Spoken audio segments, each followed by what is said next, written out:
রাজ্যের অন্যান্য কেন্দ্রের সঙ্গে কাছাড়ের লক্ষ্মীপুর মহকুমা উন্নীত হল সমজেলায়। শনিবার আনুষ্ঠানিকভাবে সমজেলা হিসেবে উদ্বোধন করেন অভিভাবক মন্ত্রী জয়ন্ত মল্ল বড়ুয়া।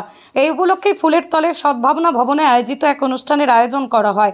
অনুষ্ঠানে মন্ত্রীর সঙ্গে ছিলেন সাংসদ শিলচর পরিমল শুক্লবৈদ্য, 3 বিধায়ক কৌশিক রায়, মিহির কান্তি সোম, দীপায়ন চক্রবর্তী, কাছাড় জেলা আয়ুক্ত মৃদুল যাদব, লক্ষ্মীপুরের সহ জেলা কমিশনার ধ্রুবজ্যোতি পাঠক সহ বিশিষ্টজনেরা। অনুষ্ঠানে অভিভাবক মন্ত্রী মল্ল বড়ুয়া বক্তব্যে বলেন, মুখ্যমন্ত্রী হিমন্ত বিশ্ব শর্মার নেতৃত্বে সরকার বরাক ও ব্রহ্মপুত্র উপত্যকার সম উন্নয়নে অঢল। এমনটাই বলেন, রাজ্য অগ্রগতি আনতে যাতে কোনো অঞ্চল পিছিয়ে না থাকে সেই প্রতিশ্রুতি মতো কাজ করা হচ্ছে। বরাক উপত্যকা ছাড়া অসমের উন্নয়ন যাত্রা অসম্পূর্ণ। মন্ত্রী সাধুবাদ জানিয়েছেন লক্ষ্মীপুরের বিধায়ক কৌশিক রায়কে। এই দীর্ঘকালের লালিত স্বপ্ন বাস্তবায়নে তাঁর গুরুত্বপূর্ণ ভূমিকার কথা উল্লেখ করেন। এও বলেন যে বিধায়ক কৌশিক রায়ের উদ্যোগগুলি লক্ষ্মীপুরকে একটি সম জেলা হিসেবে প্রতিষ্ঠার ক্ষেত্রে সহায়ক করেছে। জেলা কাৰ্যালয়ৰ শুভ উদ্বোধনী হল।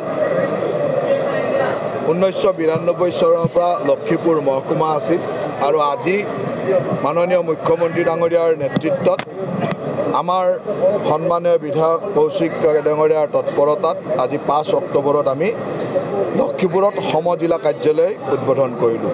আমাৰ চৰকাৰৰ লক্ষ্য হ'ল যে কিমান বেছি ৰাইজৰ ওচৰলৈ প্ৰশাসন যন্ত্ৰটোক লৈ যাব পাৰে আৰু এই সমজিলা কাৰ্যালয় উদ্বোধনে ৰাইজৰ ওচৰলৈ প্ৰশাসনক লৈ যাব।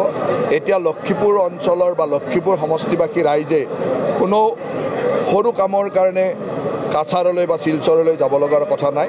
ইয়াতেই সুন্দৰভাৱে তেওঁলোকে সকলো সুবিধা পাব। ভূমিৰ বিভিন্ন ধৰণৰ নথিপত্ৰকে হওক, বিভিন্ন পাৰ্মিশ্যনেই হওক, ছাপ্লাই ডিপাৰ্টমেণ্টৰ কামেই হওক, ইলেকশ্যনৰ সৰু মুখ্য কামখিনি হওক, এই সকলো সুন্দৰভাৱে ইয়াত সমাপন হ'ব। আৰু সেইকাৰণে মই ভাবোঁ যে অসমৰ প্ৰশাসনৰ এটা ডাঙৰ সংস্কাৰ।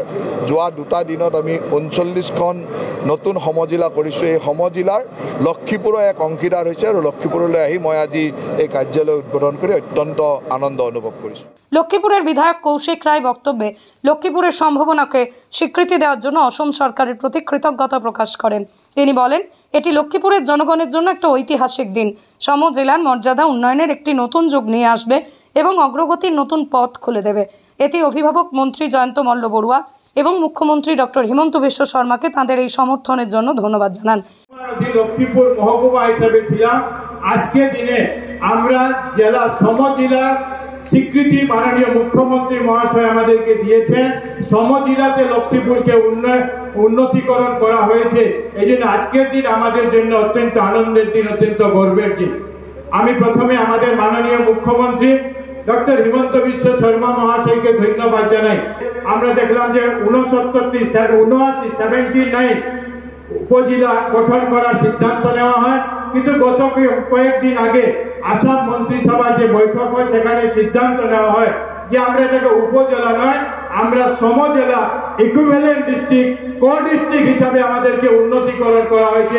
এই জন্য পুরো লক্ষ্মীপুরবাসীর তরফ থেকে আমি মাননীয় মুখ্যমন্ত্রী ডক্টর হিমন্ত বিশ্ব শর্মা মহাশয়কে ধন্যবাদ এবং কৃতজ্ঞতা জানাচ্ছি। আজকের দিন জেলা শাসক মহাশয়, জেলা আয়ুক্ত মহাশয় বলেছে যে আমরা মহকুমা হিসাবে আমাদের কি ছিল, নতুন শহর জেলা হিসাবে আমরা কি পাবো। আমরা আজকের দিনে বলতে পারি যে লক্ষ্মীপুরবাসী আমরা নতুন অধিকার, প্রশাসনিক অধিকার আমরা পেয়েছি। যে দিন 5 অক্টোবর, যেদিন আমরা মহকুমা থেকে উন্নতিকরণ করে আমরা সমজেলায় পেয়েছি, আর আগে যাকে মহকুমা শাসক আমরা বলতাম, এখন থেকে আমরা শহর জেলা আয়ুক্ত হিসাবে ধ্রুবজ্যোতি পাঠক উনাকে দায়িত্বভার উনি গ্রহণ করেছেন। এই জন্য আজকের দিন থেকে আমরা ডিস্ট্রিক্ট হিসাবে আমাদের কাজকর্ম আমরা চালিয়ে যাব। এই জন্য আপনাদের সবাইকে আমি শুভেচ্ছা এবং অভিনন্দন জ্ঞাপন করছি। সাংসদ পরিমল শুক্লবৈদ্যর বক্তব্য, রাজ্য জুড়ে পরিবর্তনমূলক উদ্যোগের জন্য অসম সরকারের প্রশংসা করছেন। আজকের দিনে আমাদের প্রয়োজনীয়, আমাদের সত্যিকার অর্থে যেখানে আমাদের নিত্যদিনের কিছু কাজ থাকে, সব কাজ আজকের দিনে লক্ষ্মীপুরের ফুলের তলে হবে। কাজে এই ক্ষেত্রে আমাদের এই 5 তারিখটা আমাদের লক্ষ্মীপুরবাসীর জন্য, শুধু আজকে নয়, লক্ষ্মীপুরের ইতিহাসে, কাছাড়ের ইতিহাসে, আসামের ইতিহাসে এক স্বর্ণাক্ষরের খোদাই করা হয়ে গিয়েছে। এই ক্ষেত্রে বলার অপেক্ষা রাখে না। লক্ষ্মীপুর আজকের দিনে ডিস্ট্রিক্ট হয়েছে, আর এই পরিকল্পনা আমার আপনার নয়।